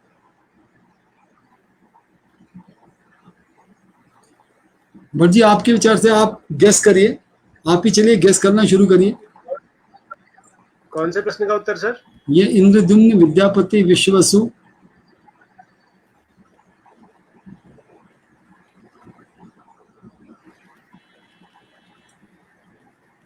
मुझे कोई आइडिया नहीं आ पा रहा सर इसका।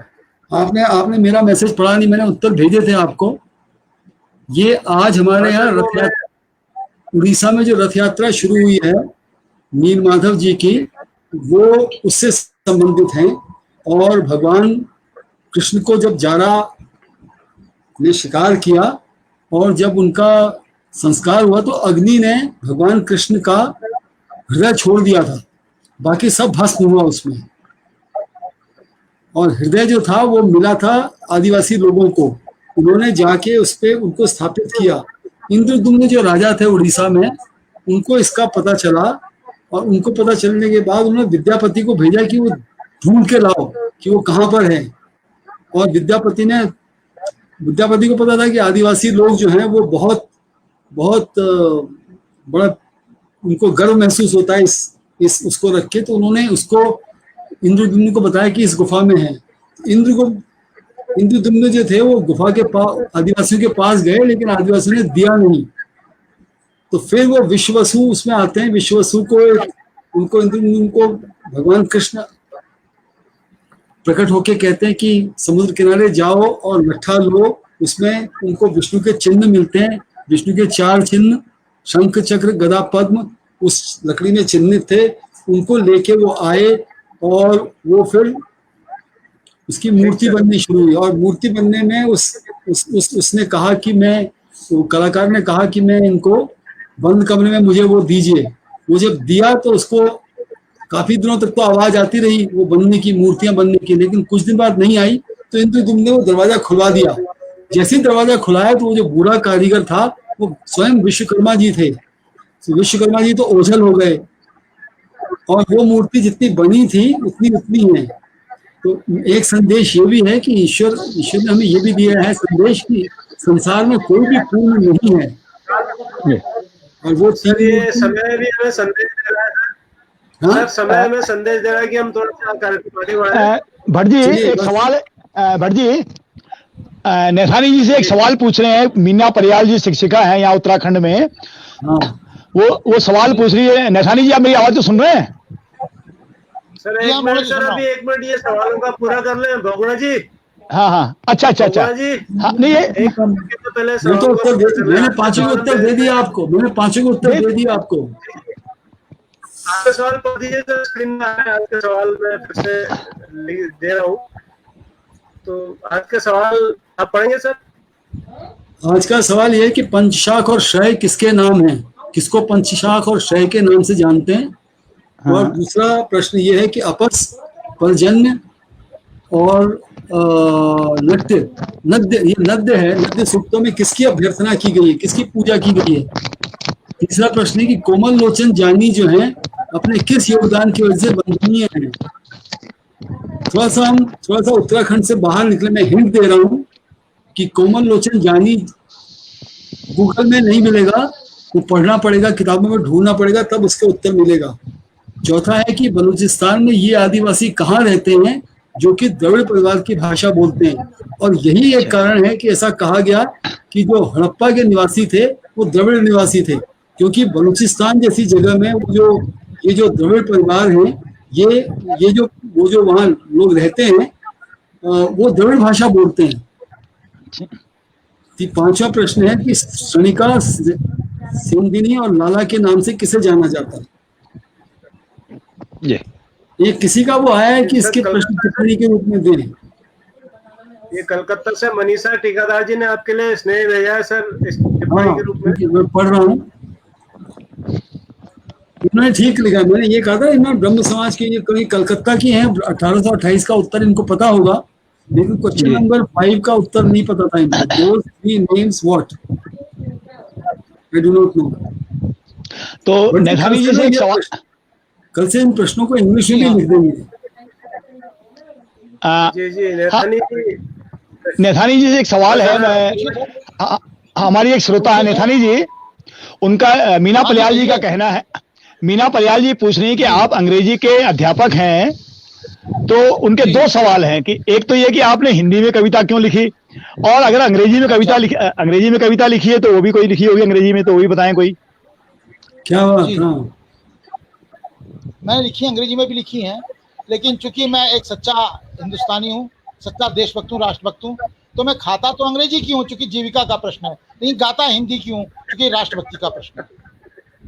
क्या बात है सर। तो सर ये जो आपने यात्राओं का सिलसिला शुरू किया, हम ये जानना चाहेंगे कि इसका हमारे शिक्षक साथी भले ही वो इतने बड़े स्तर पर यात्रा न कर सके आपके जितने, छोटी छोटी यात्राएं वो कर सकते हैं अपने आसपास के क्षेत्रों की, अपने आसपास के प्राकृतिक संसाधनों की। तो शिक्षा में इसको कैसे प्रयोग करेंगे सर स्कूल में बच्चों के व्यक्तित्व के विकास के लिए? जी, मैं ये कहना चाहूँगा कि हम अपने विद्यालय स्तर पर, जैसे हमारे विभाग द्वारा शैक्षणिक कार्यक्रम होता है, शैक्षणिक भ्रमण का, लेकिन प्रायः देखा जाता है कि व्यवहारिक स्तर पे जो संस्थाध्यक्ष हैं अथवा जो विषय अध्यापक हैं वो अपनी सुविधानुसार कोई स्थान का चयन कर लेते हैं और वो एक तरीके से खाना पूर्ति हो जाती है।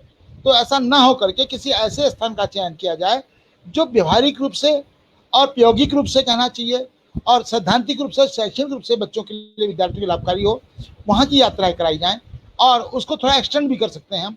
ऐसा ना हो कि सुबह गए शाम को आ गए, कम से कम एटलीस्ट 1 नाइट उनको एक ऐसा स्टे कराएं जहाँ जाके ज़मीन पे रहना सीखें, वो अपने आप भोजन बनाना सीखें, जैसे कि NSS कैंप में होता है, स्काउट में होता है, एक्सकर्सन टूर्स में होता है, और वहाँ जाकर के वहाँ की जो उन्होंने अध्ययन किया है, अपनी आंखों से देखा है, उनसे कहा जाए कि वो एक रिपोर्ट बनाएं, एक रिपोर्टाज टाइप का, डायरी टाइप का, यात्रा संस्मरण वृत्तांत टाइप का लिखें। ये लेखन कला जो हमारी क्रिएटिविटी डेवलपमेंट भी हो सकेगा बच्चों में। तो क्रिएटिव राइटिंग के लिए बहुत बढ़िया जरिया हो सकता है, और प्रकृति को जानने का, समझने का, और स्वयं को भी समझने का, जानने का।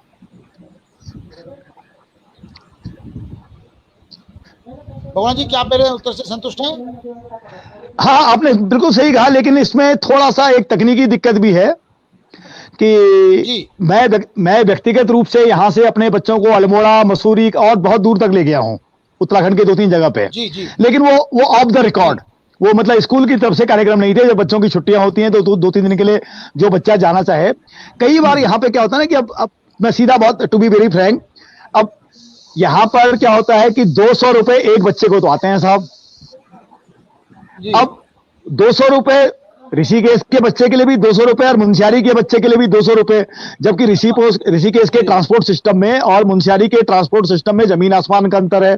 समय लगता है भौगोलिक दूरी में। ऋषिकेश में जो दूरी में 1 घंटे में तय कर लेता है, वो मुंशियारी में या चमोली में उस दूरी को तय करने में 3 घंटे लगते हैं। तो ये तकनीकी चीजें हैं जो विभाग को सोचनी चाहिए। इसमें हमको फ्रीडम देनी चाहिए, स्कूल को फ्रीडम देनी चाहिए, और बजट या कोई जो चीजें हैं वो स्कूल के हिसाब से तय हो। ये एक जर्नलाइज कर देते चीजें कि जो देहरादून के लिए सही है वो चमोली के लिए भी सही है, वही उत्तरकाशी के लिए भी सही है, वही उधम सिंह नगर के लिए भी सही है। जबकि हमारा भूगोल या हमारी संस्कृति या हमारी परिस्थितियां उसकी अनुमति नहीं देती है, या हमें कुछ नया करना होता है उसके लिए। तो ये विभाग को, इनको भी सोचना चाहिए, जो हमारे पॉलिसी मेकर्स हैं, कि जब इस तरह के टूर्स की बात। हमारे पास समय की बड़ी कमी है बहुगुणा जी, आपकी टिप्पणियां बहुत विस्तार से लेते रहेंगे बीच बीच में, क्योंकि आज हमारे मेहमान नेथानी जी हैं, तो हम उनसे ज्यादा हम सुनना चाहेंगे। तो सर, आपने बहुत सारी विदेश यात्राएं भी की, उन देशों की यात्राओं का कोई ऐसा संस्मरण जो आपको याद रह गया हो और जहां आपको हिंदुस्तान की बहुत याद आई हो, तो उसके बारे में सर थोड़ा सा हमारे प्रतिभागियों को बताइएगा। हाँ सर, मैं बताऊं आपको कि जब हम लोग मॉरिशस गए थे अंतर्राष्ट्रीय हिंदी सम्मेलन में, तो अंतिम जो हमारा दिवस था वहाँ, वो 7 दिन का टूर था। 7वें दिन उन्होंने, जैसा गेट टुगेदर होता है, बुला के कॉन्फ्रेंस हो रही थी, तो उसमें मॉरिशस के साहित्यकार भी थे और विद्वान शिक्षक लोग भी थे, और हमारे जो प्रतिनिधिमंडल गया था वो लोग भी थे। तो चूंकि विभिन्न राज्यों के बहुत सारे लोग थे, तो उनका हर राज्य के एक प्रतिनिधि को मौका मिलेगा बोलने का। तो उत्तराखंड से मुझे बोलने का मौका मिला। उन्होंने कहा आपको केवल 2 मिनट दिया जाता है, आप 2 मिनट में अपनी बात करें कि आपको मॉरिशस कैसा लगा। तो जब उन्होंने कहा आपको मॉरिशस कैसा लगा, तो मैंने एक बात कही कि मॉरिशस को लघु भारत कहते हैं, भारतीय लोग वहाँ पर बहुत ज़्यादा रहते हैं, और हम इसको कह सकते हैं कि ये हमारा मौसेरा भाई है मॉरिशस, भारत का, हिंदुस्तान का। मौसेरा भाई मतलब मौसी के लड़का, माँ सी लड़की, जिसकी माँ जैसी, तो ये हमारे लिए माँ जैसी है मॉरिशस की भूमि। लेकिन मैं क्षमा चाहता हूँ, आपने जो हमें यहाँ झरने दिखाए, वो झरने हमारे गाँव में होते हैं। असली झरना क्या है, तो आपको वसुधारा आना पड़ेगा, या आपको मुंशियारी जाना पड़ेगा, बस्ती का देखना पड़ेगा, जो ऊपर से बिल्कुल 200-250 फीट से ऊपर झरना वो है। ये झरना तो हमारे गांव का पंधेरा है जो आप दिखा रहे हैं हमको। तो मैं क्षमा चाहता हूँ लगा, लेकिन मैंने चूंकि वसुधारा देख रखा है, मैंने केदारनाथ में, गंगोत्री में मुंशियारी के झरने देखे हैं, इसलिए ये झरना मुझे बहुत भाया नहीं है। हाँ, मौसी है, माँ जैसी है, मुझे अच्छी लगी है, लेकिन मेरा राष्ट्र तो अतुलनीय है, वह अनुपम है, अद्वितीय है। मैं उसके समक्ष किसी अन्य राष्ट्र की प्रशंसा नहीं कर सकता हूँ, मैं क्षमा चाहता हूँ। तो इस चीज को उन्होंने मेरी प्रशंसा की। बहुत साहस लगता है सर ये कहने में, बहुत दम लगता है जी। नहीं, मैंने कहा सर, बहुत अच्छा। तो क्या कहते हैं और कोई बात सर जो आप खुद से आपको लगे कि हमारे साथियों को, हमारे छात्रों को आप बताना चाहिए आपने, और जो छूट रही हो ऐसा आपको कुछ याद आ रहा हो? सर, मैं तो छात्रों को अभी भी अपने विद्यालय में, हालांकि उतना पढ़ाने, क्योंकि संस्थाध्यक्ष के रूप में और भी प्रशासनिक कार्य देखने होते हैं, लेकिन फिर भी एक बात मैं जब कहता हूँ जनरल गैदरिंग में बच्चों से, कि आप लिखें, आप कागज कलम कुछ भी लिखें, आप कविता लिखें, कहानी लिखें, संस्मरण लिखें, जो गांव के बारे में लिखें, घर के बारे में लिखें। ये लिखने की जो आपकी आदत है, जैसे हमने खुद देखा अपने जीवन में, सर हमारे जैसे परसों जुगाड़ जी कह रहे थे, प्रारंभ में हमने भी वही, और इंग्लिश में पढ़ा तो जेम्स एल्ड्री चेंज को ही पढ़ा हमने, या हिंदी में पढ़ा तो सुरेंद्र मोहन पाठक को, या उनको पढ़ा हमने ताल बेताल या हातिम ताल। लेकिन इससे फायदा हुआ, जेम्स एल्ड्री चेंज को पढ़ा तो आगे जाके रॉबिन कुक को भी पढ़ा, रिंग एलिस को भी पढ़ा, तब हमने थॉमस हार्डी को भी पढ़ा, और अर्नेस्ट हेमिंग्वे को भी पढ़ा। लेकिन अंग्रेजी पढ़ना हमको सिखाया जेम्स एल्ड्री चेंज ने, क्योंकि अंग्रेजी बहुत सरल थी, पढ़ने में मजा आता था। तो बच्चे पढ़ें, चाहे कुछ भी पढ़ें, तो इससे पढ़ने का अभ्यास हो जाएगा, और जब वे आगे चरण में जाएंगे, युवा अवस्था की पहुंचेंगे तो एक तो लिखना सीख जाएंगे, चाहे वो यात्रा संस्मरण लिखेंगे, चाहे वृत्तांत लिखेंगे, चाहे कहानी लिखेंगे या कविता की रचना करेंगे। दूसरा क्या, पढ़ने का अभ्यास पड़ जाएगा उनको। Books are the best friend. और मुझे किसी कवि की पंक्तियां याद आ रही हैं कि देह की है भूख अपनी, देह की है भूख अपनी, दिमाग की भूख और है, पर दिमाग की भूख को अपना ही हक चाहिए। और आदमी की जेब से एक रोटी कम सही, पर एक पुस्तक चाहिए, एक पुस्तक चाहिए। वाह बहुत बढ़िया। क्या बात, ये तो बहुत ही लिख के दे दीजिए, ये लिख के दे नेथानी जी, दीजिए, नेथानी ये जी, लिखा हुआ दे दीजिए मेरे को, लिख के दे नेथानी दीजिए। जी, नेथानी जी जी, सर, कहिए सर। हाँ, कहिए James sir. Hadley, James Hadley Chase से याद आ गया कि जी। जेम्स हेडली चेज को पढ़ने के बाद आदमी या तो क्रिमिनल बनता है या जासूस। आप दोनों नहीं बने, ना आप क्रिमिनल बने ना आप जासूस बने, आप तो अध्यापक बन गए। मैं सर का आदत पड़ गई पढ़ने की, अच्छा अच्छा अच्छा। पढ़ने की आदत। जी सर। ये मिर्ची वाला कमेंट है, ये मिर्ची लगाई आपने। नहीं, James Hadley chase. Nethani ji, जी सर। मैं आपसे सर एक बार और एक सवाल करना चाहता हूँ जो हमारे पैनलिस्ट अभी तक नहीं कर पाया, शायद उनका ध्यान उस तरफ गया नहीं होगा। तो आप जी। क्योंकि इतने बड़े घुमक्कड़ है, इतनी सारी यात्राएं आपने की, ये तो जो आपने बताई है ये बहुत छोटा हिस्सा है उसका। उसके अलावा आपने बहुत सारी यात्राएं की होंगी, तो कभी घर वालों ने ये नहीं कहा कि बेटा जहाँ से गया था वहीं रहो, अब यहाँ मत आ, बहुत हो गया? सर ये तो नहीं कहा, लेकिन एक छोटा सा संस्मरण जोड़ूंगा सर। मैं हिंदी साहित्य सम्मेलन प्रयाग का अधिवेशन था इलाहाबाद, वहां जा रहा था। तो हमारी मैडम ने कहा, हमारी मिसेज ने, कि आप जा रहे हो तो आप हमेशा अकेले जाते हो, इसमें बच्चों को भी ले जाओ। तो मेरी 2 बालिकाएं, अब तो खैर बड़ी बालिका एमएससी फाइनल कर रही है, दूसरी बीएससी कर चुकी है, उसमें 6 या 7 में पढ़ते थे, उनको लेकर गया। तो सर जो हम लोग वहाँ गए हिमालय में, वहाँ इलाहाबाद में 2 दिन का अधिवेशन था सर, और पूरे देश के वहाँ पे साहित्यकार रचनाकार वहाँ पे पहुंचे हुए थे। और इत्तेफाक से उन दिनों वहाँ कुंभ मेला लगने वाला था, तो पूरा प्रयागराज का जो संगम स्थल सजा हुआ था, दुकानें। तो बच्चों ने 2 दिन तो पहले साहित्य सम्मेलन में भाग लिया, हमारे साथ देखा उन्होंने, फिर उन्होंने कुंभ का मेला देखा। उसके बाद हम लोग गए वहाँ बनारस, वहाँ मैं उनको सारनाथ ले गया, वहाँ बनारस में जो घाट वगैरह स्नान वगैरह किया, विष्णु जी के दर्शन कराए। फिर हम लोग लमही गए, और जब वहाँ से लौट के आ रहे थे, मेरे एक मित्र रहते हैं लखनऊ में, बड़े पारिवारिक मित्र हैं, उनके यहाँ भी रुके 2 दिन। तो हमारी मिसेज के यहाँ से फोन आ गया कि आपको इलाहाबाद भेजा था, ये थोड़ी बेटा बनारस लखनऊ पूरा घूमते रहो, यहाँ बच्चों की पढ़ाई का नुकसान हो रहा है, आप बच्चे को घुमा रहे हैं। तो सर मैंने एक बात कही थी, मुझे आज तक याद आती, मैंने कहा बच्चों ने जो वहाँ क्लास में मिस किया, उससे बड़ी क्लास यहाँ चल रही है उनकी, या आउटडोर क्लास चल रही है। जब इलाहाबाद आए हैं तो साहित्य को सीखा है, और साहित्य में भी उन्होंने राष्ट्र के साहित्यकारों को देखा है, शिखर स्तर के साहित्यकारों को देखा है, उन्होंने कुंभ का मेले देखा है, संस्कृति को जाना पहचाना है। वो उन्होंने बनारस के घाट देखे हैं, विश्वनाथ जी का मंदिर देखा है, कणिका घाट देखा है, मणिका घाट देखा है, दशमेश घाट देखा है, फिर वो लमही गए हैं, वो सारनाथ गए हैं। इस प्रकार से उन्होंने जो ये क्लास अटेंड की, जो आउटडोर क्लास है, इसमें जो उन्होंने सीखा है, मैं समझता हूँ कि इतना तो उनको वहाँ क्लास में नहीं बताया जा सकता था 4 दिन में, जितना 4 दिन में उन्होंने यहाँ सीखा है। तो ये यात्राएं इस प्रकार की क्लास होती हैं, और डांट पड़ी, लेकिन ऐसी जहाँ तक डांट पड़ी कि हमने भी अपने तरफ बता दिया कि शायद हम भी कुछ करते हैं, निरर्थक यात्रा नहीं है, सार्थक यात्रा है। मुझे लग रहा है कि ये कार्यक्रम आपकी पत्नी भी देख रही होंगी, और आप ये अपना संस्मरण सुना रहे हैं कि अपनी पत्नी की शिकायत कर रहे हैं? शिकायत नहीं कर रहा हूँ सर, वो तो ये मेरी मेरी। अच्छा अच्छा अच्छा, अभी बच्चों को इतना ज्ञान दे दिया। मेरी पत्नी भी बहुत रुचि रखती है, और साहित्यकार, उन्होंने हिंदी साहित्य से ही हमें किया है, और मैं जब भी कुछ लिखता हूँ तो पहला मेरा समीक्षा वही करती है मेरी रचनाओं की। तो जब आप दोनों नहीं, आप जब आप दोनों हिंदी साहित्यकार हैं जी, तो आप में शास्त्रार्थ मधुर होता है या कभी कभी महाभारत वाला शास्त्रार्थ हो जाता है? सर क्या बात कर दी, हमारी पत्नी का नाम ही माधुरी है। अच्छा अच्छा अच्छा, बड़ा मधुर होता है। ठीक ठीक। तो हमारे सर बहुत सारे दर्शकों ने बहुत सारी प्रतिक्रियाएं भेजी हैं, जिनमें दिल्ली से अपूर्व पंत हैं, गौरी शंकर जी हैं, कौशलेंद्र भट्ट जी हैं, मनोज जोशी जी हैं, और कमलेश चौधरी जी हैं, जो कहते हैं धर्म घुमक्कड़ जिज्ञासा।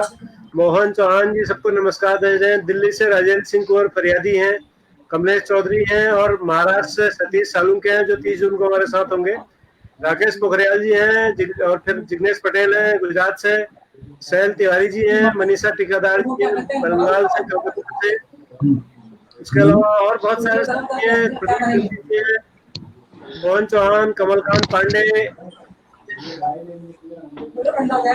दिनेश पांडे जी, जयवीर सिंह रावत जी, नरेश तिवारी जी, हमारे अमित जोशी जी हैं, वरिष्ठ जन कवि देहरादून से, और तमाम सारे पूरे देश के कोने कोने से सर इतने सारी टिप्पणियां हैं कि सबका वर्णन यहाँ पर कर पाना संभव नहीं है। नरेश सुनियाल जी हैं, तो आप फेसबुक पे जाके, जावेद इकबाल जी हैं रोज की तरह कश्मीर से हमारे साथ, वो लगातार इस कार्यक्रम को देखते हैं। निधि मणि जी हैं दिल्ली से।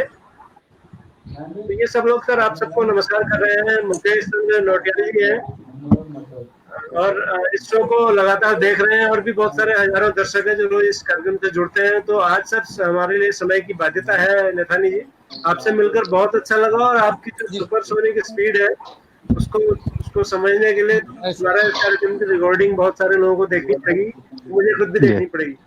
तो आपका बहुत बहुत आभार सर, आपने हमें बहुत सिखाया, और आपकी जो प्रतिभा है, इस उम्र में भी आप अगर घूम रहे हैं लगातार, इस उम्र में भी आप अगर यात्राएं कर रहे हैं, पर्यटन कर रहे हैं, तो ये बहुत प्रेरणादायी है। और मैं चाहूंगा कि हम भी कभी आपके साथ किसी यात्रा में चलें, हम भी आपसे सीखें, हम भी आपको पढ़ें, और हम भी ट्रैकिंग क्लब ज्वाइन करना है इनके साथ। हिटो बताइएगा।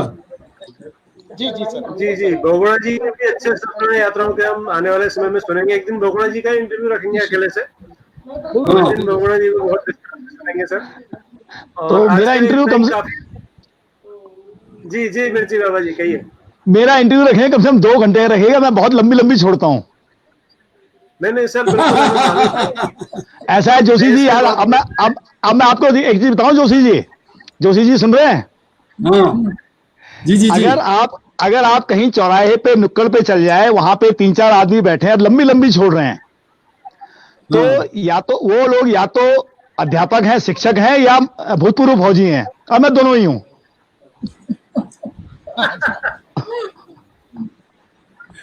तो मैं सर बहुत सारे देश के नेता आपसे लंबी छोड़ना सीखते हैं, आपके जो फेसबुक में टिप्पणियां होती हैं। बहुत बहुत धन्यवाद आप सभी लोगों का, खासकर हमारे आज के मेहमान नीरज नैथानी सर का, देश को आपने किया और इतनी सारी यात्राएं हमें घर बैठे कराई, बहुत अच्छा। कल हम ठीक 7 बजे मिलेंगे सर। हमारे साथ कल होंगे कबीरदास जी। जी हाँ, कबीरदास जी जो गए हैं, और ऐसे खूबसूरत है कि आप दांतों तले उंगली दबा देंगे। एक विधा, साहित्य की एक विधा जो अब लगभग खत्म हो रही है, दोहा। तो दोहे पर कसरत की बात कही जाती है, इस पर हम कल बातचीत करेंगे, सीखेंगे दोहों के बारे में, जानेंगे आज काल में दोहों का महत्व क्या है, और बहुत सारे दोहे उनसे सुनेंगे। तो मैं सबने तो आज ही दांतों तले उंगली दबा ली सर। तो कल मिलते हैं शाम को 7 बजे। आप सभी का नमस्कार, शुभ रात्रि, ठीक है, नमस्कार, जय हिंद, नमस्कार। नमस्कार।